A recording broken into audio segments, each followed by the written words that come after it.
পূর্ব মেদিনীপুরের মাটিতে দাঁড়িয়ে কারো নাম না করে আক্রমণ মুখ্যমন্ত্রী মমতা বন্দ্যোপাধ্যায়ের। শিক্ষায় দুর্নীতি থেকে শুরু করে মেয়ে ঘটিত কেস সবকিছুই বিষয়ে মুখ খুললেন মুখ্যমন্ত্রী মমতা বন্দ্যোপাধ্যায়। বিস্ফোরক সব অভিযোগ করলেন।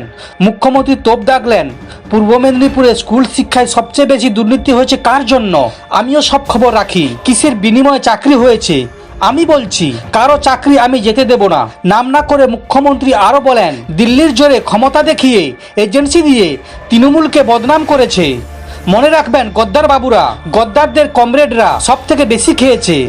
যখন পার্টিতে ছিল সব থেকে বেশি নিয়েছে, আর যখন ধরা পড়বে বুঝলো তখন কঙ্কাল কাণ্ড ঘটালো।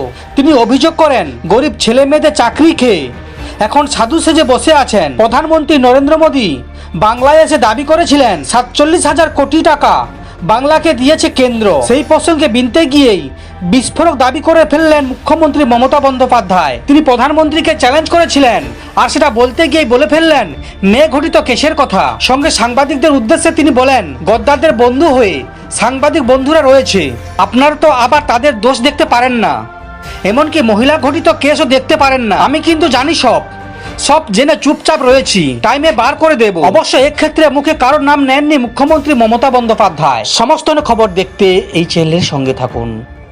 ধন্যবাদ।